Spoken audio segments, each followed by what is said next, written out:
Quem é a criança? Você já parou para refletir sobre isso? A criança é apenas esse ser que está nesse período infantil e que tanto nos alegra na maioria dos casos? Ou é algo mais do que esse ser ingênuo, alegre, que gosta de brincar e que está realizando seus primeiros aprendizados? Para o Espiritismo, a criança é muito mais do que normalmente pensamos, porque a criança, na verdade, é um espírito imortal que já teve outras existências. Ou seja, quando olhamos uma criança, nós temos que perceber que ali está um espírito reencarnado que veio para uma nova experiência existencial humana e que, portanto, traz toda uma bagagem. Afinal, esse espírito já teve outras existências aqui mesmo na Terra e nessas outras existências realizou aprendizados, teve as suas ações, passou por experiências e que vai revelar isso na nova personalidade, no novo corpo, através das suas tendências de caráter e das suas ideias inatas. Veja que a visão do Espiritismo sobre criança é muito diferente de todas as visões psicológicas, filosóficas e pedagógicas que temos hoje no mundo, a sua maioria com base materialista. Nós não estamos olhando apenas um corpo em desenvolvimento. Nós estamos, na verdade, percebendo um espírito continuando a sua marcha evolutiva, agora numa nova existência. E o Espiritismo ainda vai além dessa informação ao nos dizer que esse espírito que está passando agora pelo período infantil, ele pode ser mais desenvolvido, ele pode ser mais adiantado do que o espírito do seu pai e da sua mãe. É isso mesmo. Tanto que muitos pais se surpreendem com os seus filhos, que mostram uma inteligência muito precoce, que mostram habilidades e competências que vão muito além das habilidades e competências dos próprios pais. É a bagagem que esse espírito já está trazendo das existências passadas e dos seus períodos de aprendizado no mundo espiritual. Então prestemos atenção aos nossos filhos. Eles podem ser, em muitos casos, mais adiantados do que nós mesmos, que somos os seus pais. Agora, uma boa pergunta a ser feita, e Allan Kardec realizou essa pergunta em O Livro dos Espíritos, é se no período infantil esse espírito reencarnado pensa como criança. Como se dá esse fenômeno da interação do espírito com o corpo biológico em desenvolvimento? Os espíritos superiores respondem que, no período infantil, como os órgãos da inteligência estão em desenvolvimento, é natural que o espírito, assumindo a nova condição existencial, não possa demonstrar todos os seus conhecimentos, todas as suas habilidades, porque ele depende dos instrumentos corporais, biológicos para isso. O cérebro ainda está em desenvolvimento, assim como os outros órgãos do corpo biológico. Então o espírito é obrigado a se adaptar a isso.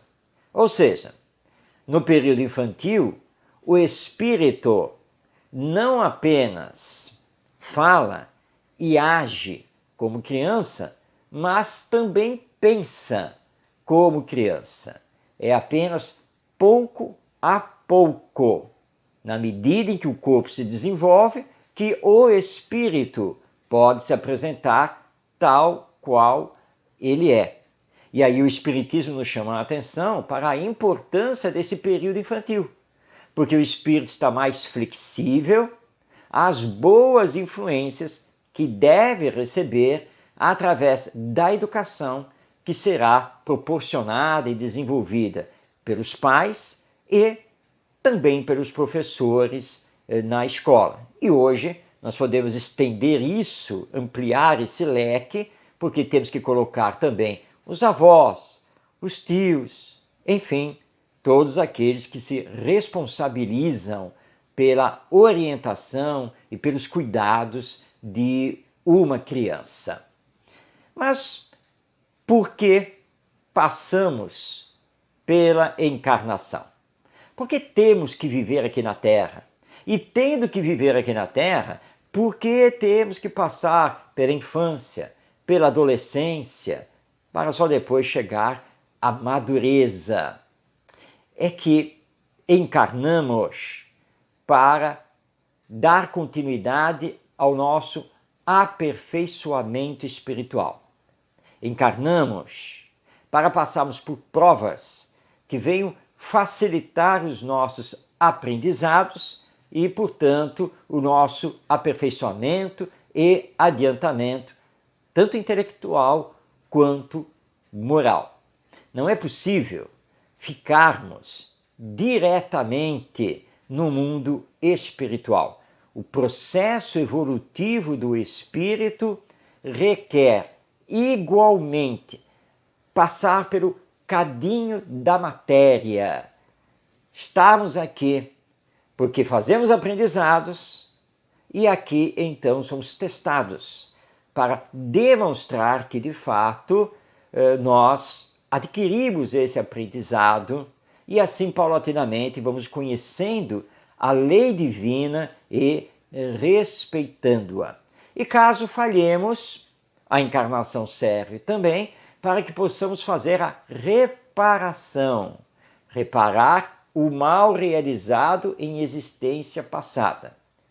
Ou seja, o Espiritismo, como doutrina de educação do espírito imortal que todos somos, nos diz que temos que assumir sempre as consequências das nossas ações. É assim que a justiça divina funciona.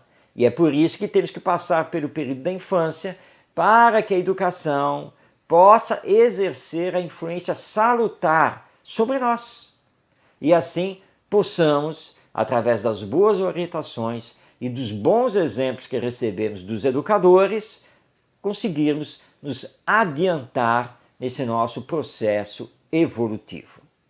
Fica aqui, portanto, uma reflexão muito séria para pais e professores, que são os responsáveis pela educação dos seus filhos e dos seus alunos, enfim, das novas gerações.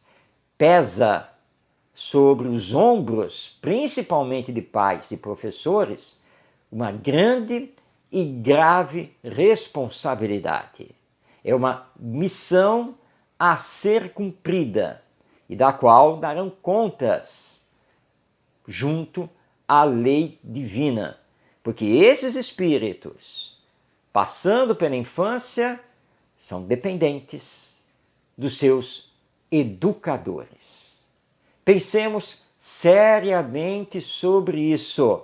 Isso é muito importante, porque a tese do Espiritismo é da educação desse ser imortal, mas principalmente do ponto de vista da formação moral, para que ele, então transformado no campo da ética, da solidariedade, da espiritualidade de si mesmo, possa realizar essa transformação do coletivo, ou seja, da humanidade. É com essa visão que o Espiritismo, literalmente, revoluciona a educação.